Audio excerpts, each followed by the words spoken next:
Tú no puedes comprar el viento, tú no puedes comprar el sol, tú no puedes comprar la lluvia, tú no puedes comprar el calor, tú no puedes comprar las nubes, tú no puedes comprar las... Bueno, y en este micro, ¿quién decide qué comemos? De soberanía alimentaria.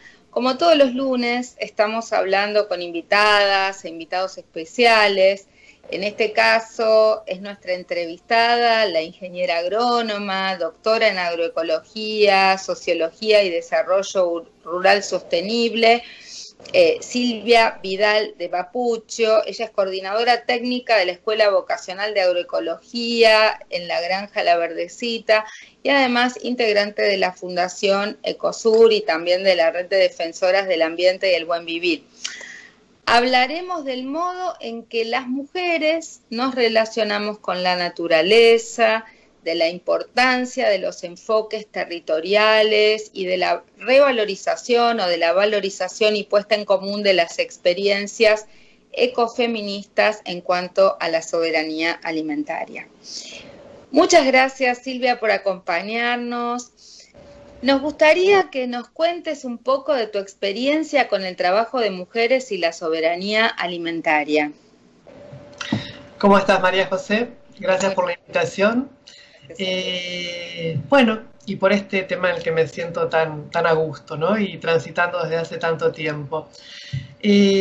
Bueno, como decías, al principio soy agrónoma de formación y bueno, mi vinculación con las mujeres y la alimentación viene ya desde los comienzos, porque, bueno, yo estudié en los 80 en la universidad y por supuesto fuimos todas hijas e hijos del agronegocio y yo sabía que no era por ahí, así que mis primeros trabajos tuvieron que ver en zonas urbanas, en Patagonia, más específicamente en Ushuaia, desde el municipio y con un programa de huertas comunitarias que se creó antes del ProHuerta, hace muchísimos años, en la época de la hiperinflación con Alfonsín, en donde, bueno, justamente en un lugar tan límite como es Ushuaia para la producción de alimentos, donde el abastecimiento, perdón, viene siempre de afuera, bueno, se empezó a armar un proyecto comunitario, bueno, un poco parecido a esto del ProHuerta. Y después seguí a lo largo con este tipo de proyectos, ¿no? Fue en Ecuador, en distintos ambientes y con distintos grupos de mujeres, tanto afrodescendientes como indígenas o de poblaciones urbanas vulneradas. Y bueno, eso me hizo un poco ponerme a estudiar, completar mi pata técnica de agrónoma con temas de género, con temas de ambiente, de recursos naturales. Y bueno, y no paré más de ser esta especie de prospecto en que une los saberes técnicos con este compromiso político de acompañar en general a las sociedades más vulneradas, pero específicamente a las mujeres, ¿no? Porque en el tema de la alimentación, como bien saben, las mujeres somos centrales por esto de la división sexual del trabajo, ¿no? Que nos ha puesto al cuidado de todo este sostenimiento de la vida en el cotidiano. ¿Por qué crees que es tan importante una perspectiva ecofeminista en torno a los modos de producción del alimento? Mira, es importante tanto desde la teoría como desde la práctica. Desde la teoría porque, bueno, uno de los ejes conceptuales más importantes es el cuidado en sentido amplio, ¿no? Esta idea del cuidado con los otros y las otras, las personas, ¿no? Esto de la interdependencia. Y también el cuidado con todo el resto del mundo vivo, ¿no? Lo que Yayo Herrero llama ecodependencia.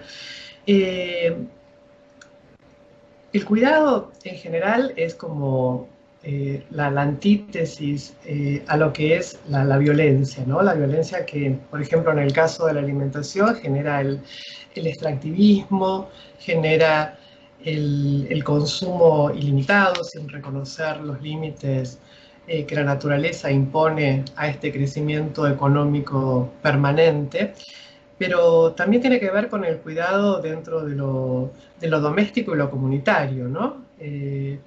Esto de, bueno, producir los propios alimentos, preparar la comida, no solamente dentro de la casa, sino como lo vemos ahora en estos tiempos de pandemia, pero hace muchísimas décadas que lo vemos viendo, este trabajo de las mujeres, casi siempre no remunerados, para alimentar en los comedores comunitarios a las poblaciones que así lo necesitan, ¿no? Este paraguas inmenso del ecofeminismo, que no solamente se centra en los cuidados, sino también en la preservación de la naturaleza, pero que también tiene que ver con esta idea de reivindicar estos trabajos de cuidados que las mujeres realizan en el día a día, dan como bueno, ya te digo, las bases teóricas como para pensar un modelo diferente al modelo de violencia extractivista, bueno, que tiene que ver con el agronegocio, ¿no? Y que nos tiene a nuestros países, sobre todo Argentina, como productores de commodities y alimentos para exportar. Contanos un poco de las experiencias de las cuales formas parte, como la Verdecita en Santa Fe.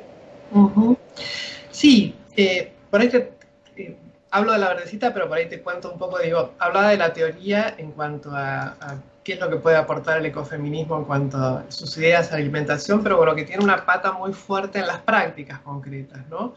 Y ahí es toda la defensa de las mujeres y la organización en torno a los derechos a la alimentación, a la soberanía alimentaria, elegir la agroecología como modo productivo y de relacionamiento.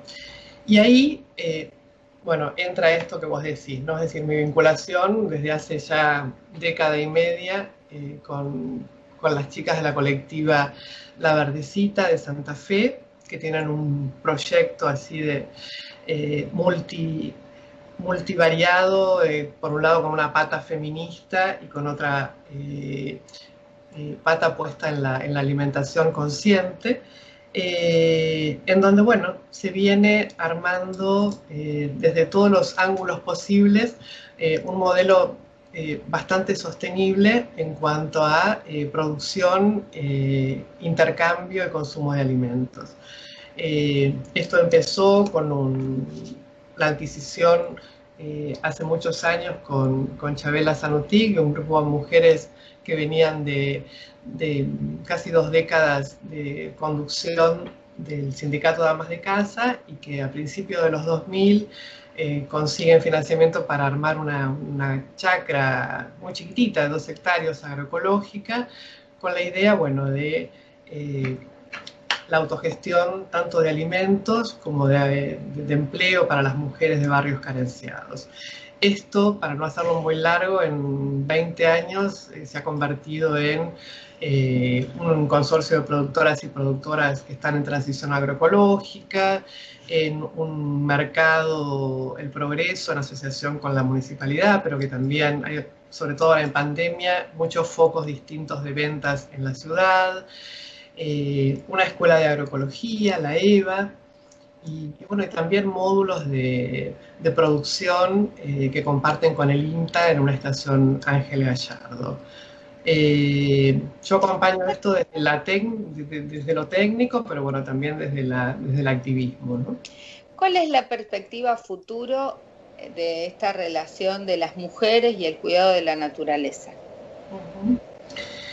Y mira, volviendo, yo por ahí soy, y también te descubro en esto como muy fan del ecofeminismo. De hecho, estamos promoviéndolo porque tenemos la certeza de que como agrupa tantas otras corrientes, ¿no? La ecologista, la del crecimiento, la del buen vivir,